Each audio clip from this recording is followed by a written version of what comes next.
Oi, gente boa. Vocês estão subindo aí? Não é uma sessão de necromancia, como no primeiro livro de Samuel, que diz que a médium de Endor invocou a Samuel e Samuel subiu. Para mim aqui vocês estão subindo, subindo. Eu não tinha marcado nada, não é? Para vocês se pré-agendarem, mas me deu vontade de falar com você e com tantos quantos queiram chegar aqui. Deixa eu ser objetivo e começar a falar já. É o seguinte, parênteses, se depois você achar foi útil, aí você manda para quem você quiser, mas eu preciso começar já. Olha aqui, eu sou abordado há muitos anos, quase que diariamente, ou às vezes mais do que uma vez diariamente, por gente que não entende esse negócio de Paulo, de colocar as mulheres num estado de submissão aos seus maridos. E em Corinto, escrevendo a igreja de Corinto, dizer que a mulher tinha que usar véu por causa dos anjos, ou qualquer outra coisa assim, e não permito que a mulher fale na igreja. É um negócio muito forte, muito esquisito. Ou Pedro dizendo que se o marido da mulher é ruim, ela o ganhe em silêncio, com toda moderação, o ganhe, como se a única alternativa para ficar ali fosse ganhar aquele cara, fazê-lo se transformar, como se ela não tivesse alternativa para fora daquilo ali. Ou quando você vê recomendações sendo feitas a escravos que obedeçam os seus senhores, não só aos bons e cordatos, mas também aos perversos, aos maus. Você vê tudo isso e eu tenho dito há muitos anos para muita gente, mas toda geração volta com essas mesmas questões. Mesmas questões, por quê? Porque na igreja esses textos são citados pelos pastores, renovando essa aplicação. E você vê igrejas lúcidas. Não são só comunidades pastoreadas por gente sem instrução, frequentemente são lugares bem instruídos, mas que não conseguiram ficar livres ainda dessa ideia e não conseguiram fazer a releitura de Paulo, considerando onde a gente vive, que mundo é o nosso, como é que as coisas mudaram de lá para cá, enfim, tudo isso, né? Aí não conseguem ter Jesus como a chave hermenêutica. A chave hermenêutica. A chave hermenêutica é a chave que abre, que interpreta tudo. Não tendo Jesus como a chave hermenêutica e crendo na inerrância, letra por letra, palavra por palavra, de cada carta de Paulo, parece até que Paulo não poderia errar. Paulo era uma espécie de Jesus escrevendo. Aparentemente, até os nomes das pessoas que ele menciona nas cartas, tem gente que lê com uma determinada devoção. É uma loucura esse negócio. E não consegue fazer distinção entre quando Paulo, Pedro estão repercutindo o Espírito de Cristo, da mensagem de Cristo, ou quando eles estão dando uma opinião em relação à qual, eventualmente, pensando melhor, eles diriam diferente ou não diriam nada. E quando Paulo dá e faz aquelas recomendações a escravos em relação aos senhores, senhores aos escravos, homens às mulheres, mulheres aos homens, tudo aquilo ali é por causa do primitivismo do mundo que eles habitavam. Era um mundo muito primitivo, onde havia essas barbaridades instituídas, as quais prevaleceram do ponto de vista institucionalizado entre nós até pouco tempo atrás, não muito tempo atrás, pouco tempo atrás. E o que é terrível é que, conquanto a Lei Áurea, aqui entre nós, que fomos os últimos a abolirmos a escravidão, quando a Lei Áurea foi impetrada, ela não fez acabar de toda a escravidão e muito menos fez acabar o racismo. Que, como a gente vê, com escravidão ou sem escravidão, o racismo está em plena vigência no mundo, na Terra. E agora, com essas liberações desses governos de inspiração em regimes nazistas e preconceituosos e separatistas, cresceu extraordinariamente na face da Terra. Mas, quando Paulo disse isso, ele estava só abrandando, tentando abrandar os prejuízos, porque no Império Romano isso estava instituído e acabou. Ninguém iria mudar isso, como ninguém mudou nos quase 2000 anos seguintes, e quando mudou como legislação, não conseguiu mudar o espírito do supremacismo racista. Não conseguiu mudar. Olha aqui, entre nós não temos mais a escravidão, mas temos muitas formas de escravidão e temos uma clara e inequívoca manifestação orgulhosa de racismo. No entanto, o que Paulo disse, não permito que as mulheres falem. Mulheres, olha o véu, lá em Corinto, os anjos podem ver vocês sem véu. E essas coisas todas fazem parte do aplicativo, da circunstância, do que se estava vivendo. E como não tinha jeito, ele tenta diminuir a implicação, aplacar a perversidade.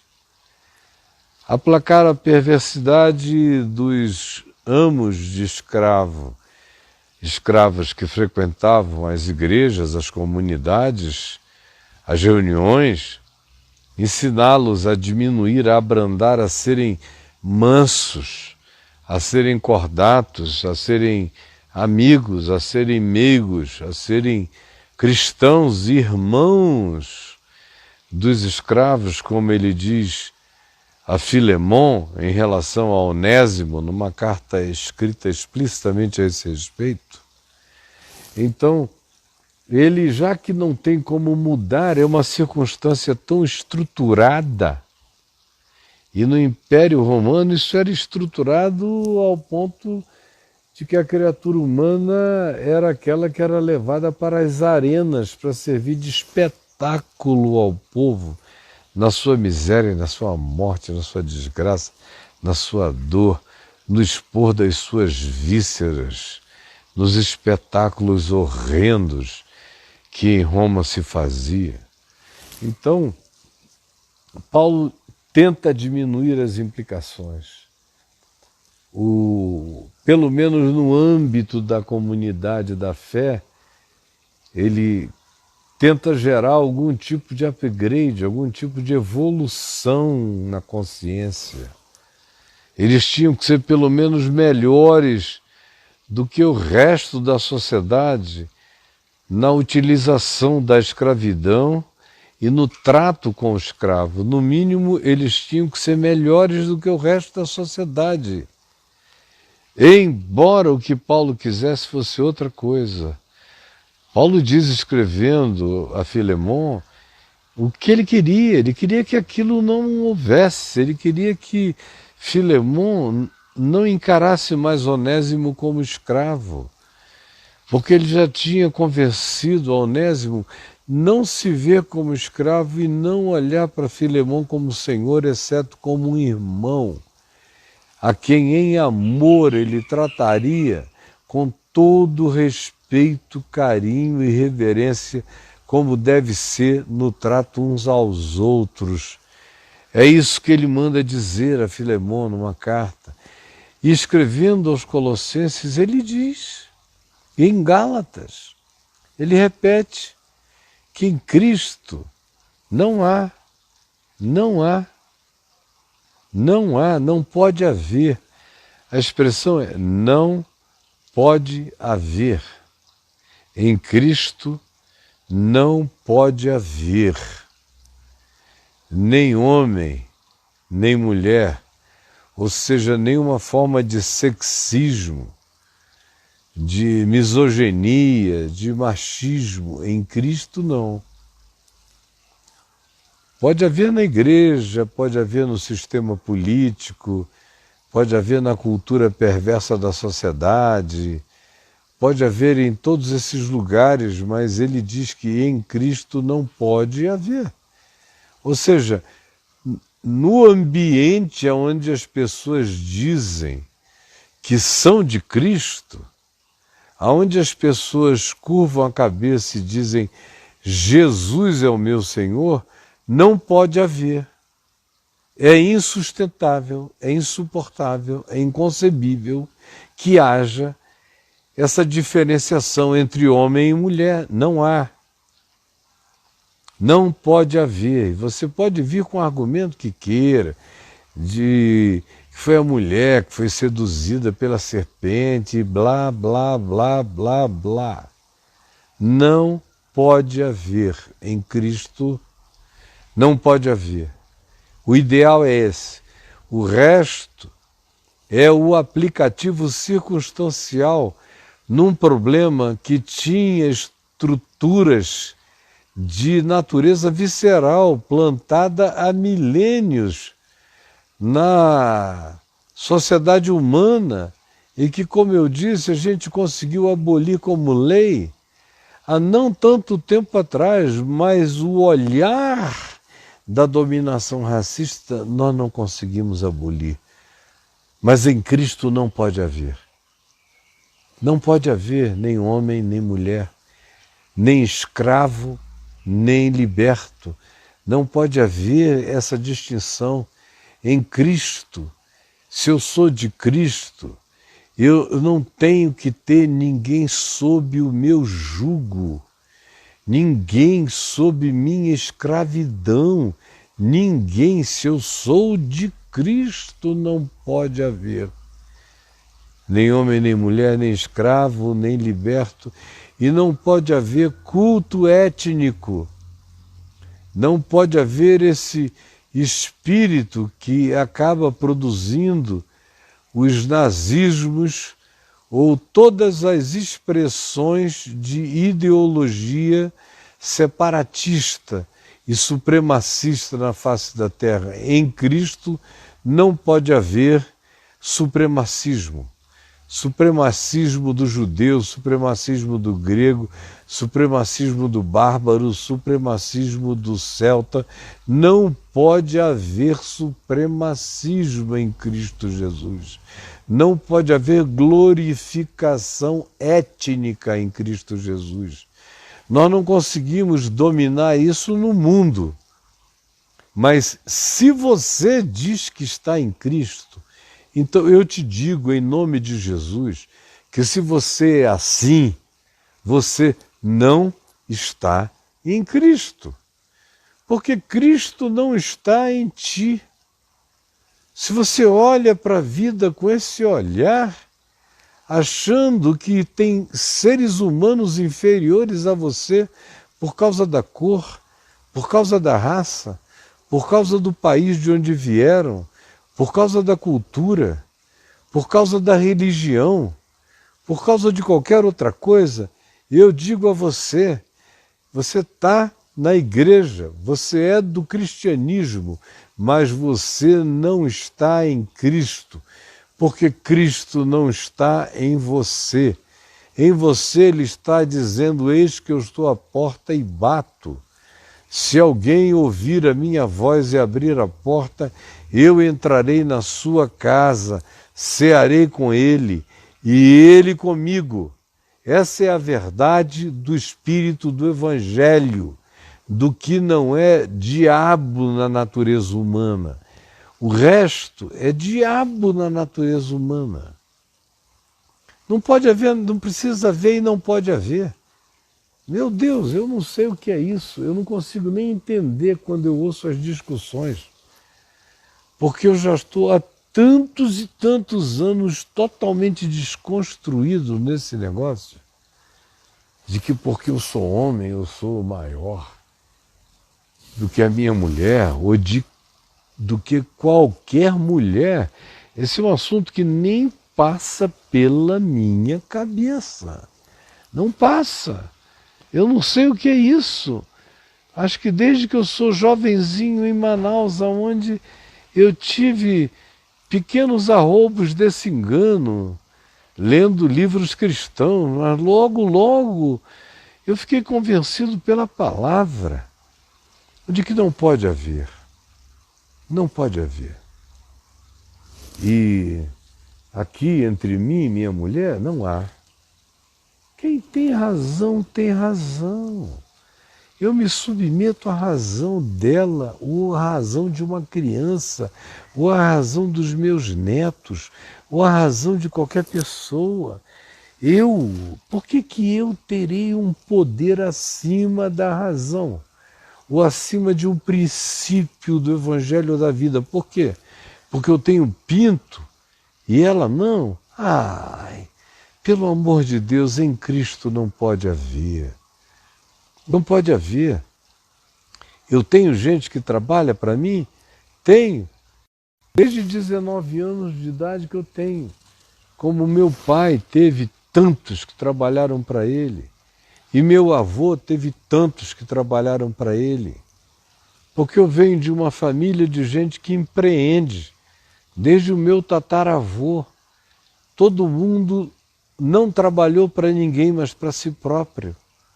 Todo mundo, praticamente na minha família, com exceção de um tio meu, todos trabalharam por conta própria, foram profissionais liberais ou empreendedores. Então, meu tataravô era assim, meu bisavô era assim, meu avô era assim, meu pai era assim, e eu empreguei centenas, milhares de pessoas no curso da minha vida. Agora, não tenho a consciência pesada para com nenhum deles. Nenhum deles. Nunca os tratei de maneira não igual. Eu poderia correr para um lado e para o outro, não ter tempo de sair falando com tantos, porque eram centenas. Houve um tempo que foram mais de 1000, não dá. Você Mas no trato, onde quer que você encontre e no que você estabelece, que seja a relação da instituição com eles, eu sempre fiz mais do que o governo mandou fazer por todos eles. Sempre, e eles sabem, por isso sentem tanta saudade de um dia terem trabalhado nas instituições que eu presidi. Porque em Cristo não pode ser diferente. Aqui em casa mesmo. Eu tenho pessoas que chegaram aqui, para não falar de tantas que já passaram por aqui e que foram ajudadas. Eu tenho, por exemplo, uma pessoa que chegou aqui com caroços para todos os lados, nos braços, ele cheio de artrite, artrose e jovem, todo deficiente. Aí eu vi que ele era inteligente, eu falava e ele entendia mais do que todos. Aí ao fim do dia, era um sábado, eu falei, você não quer trabalhar para mim? E ele disse, eu não posso, pastor, porque eu virei 2 dias e vou ficar 8, 10, 15 sem poder aparecer de dor. Aí eu falei, mas você é muito inteligente. Eu quero que você venha, nem que seja para ficar sentado aqui ajudando os outros. Porque eu te explico e você fica sentado, só dizendo para onde é, para onde é que não é. Porque você aprende rápido e eu quero te ajudar. Resumo, ele já está comigo há quase 9 anos agora. Conseguimos tirar todos os ossos, as anomalias ósseas nos braços, nas pernas, que ele não andava mais, nos dedos, e fomos melhorando tudo nele, graças a Deus. Ele era viciado em álcool, um alcoólatra, desde 8 anos de idade, sem pai, sem mãe, álcool. E aí eu fui, esperando chegar a hora. Até que chegou a hora. Foi quando a esposa dele deu um ultimato. Eu falei, essa é a minha chance. Aí falei com ela, olha, fica firme porque essa é a nossa chance. Aí peguei ele e falei, olha, querido, ou você permite que eu interne você por uns 6 meses num lugar longe daqui, num regime forte para você parar de beber, ou então a sua mulher vai deixar você, que ela me falou, e eu não vou querer mais ter você aqui comigo. E aí ele começou a derramar lágrimas, falou, me dê 24 horas. Quando foi no dia seguinte, ele voltou, os olhos inchados, ele é jovem. Ele parece que tem muito mais idade pelos maus tratos, mas ele ainda é jovem. Ele seria um filho caçula dentre os meus, embora pareça mais velho do que meus filhos mais velhos. De 44, 45 anos, ele parece mais velho. E aí no dia seguinte ele voltou, ali no estúdio da VMV TV, naquele lugar ali dentro onde tem um estúdio. Não sei se vocês viram. Está escuro, mas o estúdio é ali, entrando ali, tem o estúdio do Dribate, o estúdio da VMV TV, é tudo aberto, com natureza dentro, né? Então, ele veio e me disse, não, pastor, eu não preciso ser internado. Ontem de manhã, antes do senhor falar comigo, foi o último dia que eu bebi. Então, não precisa se preocupar. E agora já faz 4 anos. E ele está aí firme, trabalhando todo dia, progredindo, sendo ajudado. Ele é um empreendedor, ele tem visão. E eu estou fazendo tudo para ele crescer, para ele se expressar de maneira melhor. O filho dele chegou aqui pequeno, já está um homem agora. e ele ensina tudo, o garoto já o substitui, e ele foi progredindo e comprou um carro, faz trabalhos de remoção, de mudança. Ele já tinha um carro, adaptou um carro para fazer mudanças. Ele está sempre com ideias, ele vai ganhando o dinheiro dele, ele é sábio, você ensina as coisas, ele não esquece nunca mais. E tem uma coisa, ele tem caráter. Caráter, eu confio nele intensamente, eu sei que ele é sincero e tem caráter. Como ele, nós já fizemos isso com centenas de pessoas, então eu sei que no meu coração essa diferenciação entre ser humano e ser humano, o Evangelho matou, se é que um dia ela existiu. Se é que um dia ela existiu. E graças a Deus, tudo que eu vou identificando como preconceito dentro de mim, eu vou matando como quem esmaga uma barata. Placo. Em nome de Jesus. E eu decidi falar isso aqui por causa de alguém que me perguntou ainda agora, outra vez, se ela podia pregar, batizar, dar a ceia, fazer casamento, se ela é uma pessoa que cuida de dezenas de pessoas, ela, ninguém, ela. Eu falei, minha filha, você cuida da alma humana, por que você não pode jogar uma aguinha na cabeça ou dar um mergulho? Você cuida da alma humana, essa aqui é a coisa séria. Por que você não pode dar um pão e um vinho? Você oferece feijoada, churrasco, por que você não pode dar um pão e um vinho, minha filhinha? Você consola, resolve problemas conjugais sérios, aconselha, pacifica. Por que você não pode realizar casamentos? Que glória macha é essa? Que unção fálica é essa? Que faz com que alguém que pode cuidar de todas as dimensões do ser não possa entregar pão e vinho, não possa batizar, não possa casar. Em nome de que loucura isso vai se sustentar? Em nome do quê?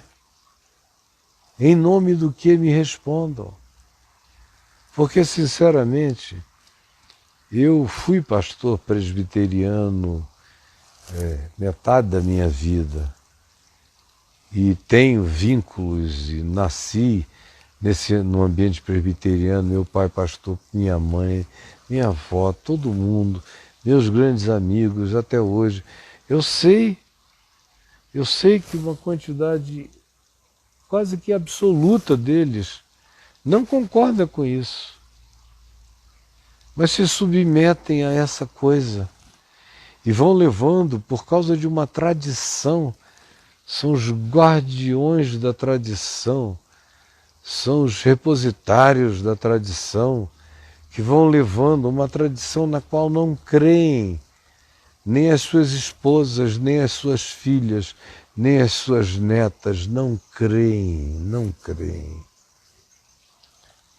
Mas são mantidas para o atraso social da própria cultura comunitária, são mantidas contra os dons legítimos que uma quantidade extraordinária de mulheres têm, dons que na prática são os que mantêm as comunidades de fé e as igrejas funcionando.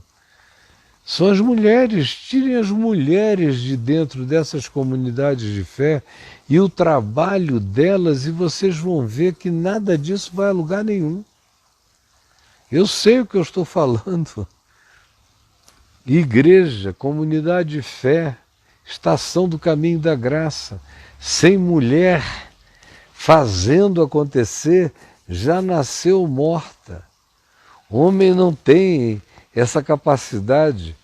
O cara chega, está tudo pronto, porque as mulheres organizaram do embelezamento do lugar ao bolinho de macaxeira, de aipim, com café depois. O cara só sobe naquele púlpito que foi limpo pela iniciativa das mulheres e fala soberano lá de cima. E as mulheres não podem chegar naquele lugar porque aquele ali é um lugar altaneiro, é um alto e sublime trono. Meu Jesus! A maioria dos meus amigos não concorda com isso, mas mantém a prática desse equívoco e eu vou morrer de velho, se Deus quiser. E infelizmente, eventualmente, a maior parte das igrejas históricas, especialmente as reformadas, presbiterianas, não tenham no Brasil, porque nos Estados Unidos, em algumas das denominações presbiterianas é uma coisa vencida já há muitos anos, pelo menos há 50 anos. Mas aqui não. Aqui grande é o atraso. Aqui o desejo de alguns líderes reformados é voltarem aos dias do puritanismo